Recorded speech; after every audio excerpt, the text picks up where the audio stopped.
Autoimmunity is basically when the body builds up defensive mechanisms against its own cells. So, what basically causes this autoimmunity is again very interesting. It can be the infections, it can be the trauma, it can be the stress that results in building up the defensive mechanisms against its own cellular bodies. So, there is a range of disorders that can be included in these disorders, which are basically known as the autoimmune disorders. We are discussing, or we are just particularly emphasizing on the disorders which have the neuropsychiatric complications as well. So, obviously, the range of disorders over here will be the disorders which are just focusing on the defensive mechanisms against the neuronal cell bodies, whether they are the peripheral nervous system cell bodies or whether they are the central nervous system that is involved over here in these autoimmune disorders. The range of disorders that have their neuropsychiatric complications are the multiple sclerosis, Parkinson's disease. We have Huntington's chorea and Wilson's disease over here. In this section, we are focusing on multiple sclerosis over here. So first of all, we'll be briefly defining this condition, and then we'll move on to the causative factors or the risk factors which make the person more prone to development of multiple sclerosis. Then the symptomatology again is very important for the final diagnosis. When we have a patient at our hand who is suffering from some sort of an autoimmune disorder, has these neuropsychiatric complications, and we have all those central nervous system effects that are also seen in that same person, how are we going to make that diagnosis? Obviously on the clinical presentation, and then we have that lab investigations that are carried out in that particular person. So that is all that we'll be discussing over here in this very first section.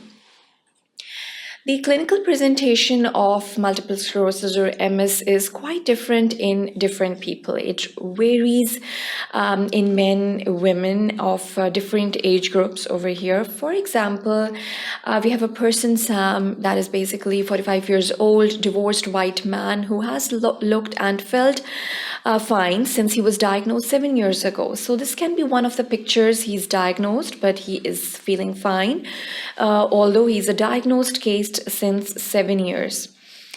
Then we can have a 24-year-old single white woman who is severely depressed and worried about losing her job because of her diagnosis of multiple sclerosis. So it's not the disease itself, but it's that depression, it's that extreme worry that she has that is more hindering for that particular person. So it can be one of the pictures after the diagnosis of multiple sclerosis. Then we can have a 30-year-old single mother of two who experiences severe burning pain in her legs and feet. So this hypersensitization is one of the phenomena that is observed with multiple sclerosis, and that too can be quite hindering for the person who is suffering from multiple sclerosis. And again, it can cause that anxiety or depressive states in that particular mother that we have. Then we have Richard, on the other hand, who has found an autopsy at age 76 to have multiple sclerosis, but never knew it. So some people remain undiagnosed throughout their lifespan, and they just don't have those neuropsychiatric complications or any other complications. Maybe they're having them, but they remain undiagnosed. Then we have Janet, who has tremors are so severe that she cannot feed herself. So again, it can be hindering. It can cause anxiety, it can cause depression, and it can cause that severe panic attacks in the individual who cannot even perform the daily life activities of her life. So this is basically the range of the clinical presentations that we usually come across in people who are suffering from multiple sclerosis. Now, multiple sclerosis is basically an immune-mediated disease. Perhaps it is autoimmune. Immune system attacks the myelin coat around the nerves, and the scarring is caused by the inflammatory attacks at the multiple sites in the central nervous system. So the central nervous system is the mainstay. When we talk about multiple sclerosis, the peripheral nervous system is not involved in these attacks, in these autoimmune attacks, when we are talking about this condition which is known as multiple sclerosis. What multiple sclerosis is not, or what are the myths that are surrounding the multiple sclerosis? One has to clear that in his or her mind. Multiple sclerosis is not contagious, so it cannot be transferred from one person to another. It's not an infectious state, basically.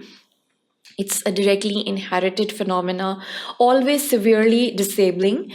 Sometimes it is fatal, and it except in the fairly rare instances. So these are some of the concepts that we should have, the clear-cut concepts regarding the multiple sclerosis. It's not contagious, and being diagnosed with multiple sclerosis is not a reason to stop working. So this is the awareness that has to be spread against the multiple sclerosis, or in patients who have been diagnosed with multiple sclerosis, they have to be told to or counseled to that they should not stop working. They should not stop doing things that they enjoyed previously. People can still have children if they're diagnosed with multiple sclerosis. So these are the misconceptions or the myths that have to be cleared to people who are diagnosed with multiple sclerosis. Then the causative factors, they include basically the genetic predisposition and the environmental triggers. Obviously, stress can be one of the causative factors over here. Then the immune-mediated attack is basically generated in these individuals after these genetic predispositions, if they are present. And then the environmental factors, they can have we can have a lot of infectious state or stresses that can basically start this triggering effect in these individuals who are already genetically predisposed. The loss of myelin and nerve fibers is observed in these individuals. The symptomatology, it varies from individuals, and it's quite unpredictable, obviously. It includes fatigue. So there is basically an extremely fatigued person who usually comes up with this sole complaint. Then we have the visual problems that are quite commonly observed in these individuals. Bladder or the bowel dysfunction is one of the clinical presentation. Then the patient can also present with complaints of sexual dysfunction. So it's again one of the things that has to be noted down in the history taking. Emotional disturbances such as depression, mood swings, they're quite commonly observed. Then we have the cognitive difficulties such as the memory loss, the attention is sometimes affected, then the processing of the memory. Sometimes only there is a short-term memory loss, and sometimes the long-term memory is also affected in these individuals. These sensory changes are sometimes observed. The patient would sometimes give you a history of tingling or numbness in the peripheral organs, the hands, the fingers are sometimes involved. Then the pain, that is neurogenic or musculoskeletal pain. So sometimes this pain is of an intensity that it's going to hinder the daily life activities of the individual as well. Spasticity of the muscles is observed in these individuals. The gait is sometimes affected due to this fact. Balance and the coordination problems are also observed sometimes in these individuals. Then the speech is also affected. Swallowing problems are sometimes presented too in the clinical wards. Then we have tremors that are, they can be fine tremors or they can be coarse tremors that are observed in these individuals who are suffering from multiple sclerosis. So in this section, basically, we gave you an overview regarding this autoimmune disorder, which is known as multiple sclerosis. And of course, it has its neuropsychiatric complications as well.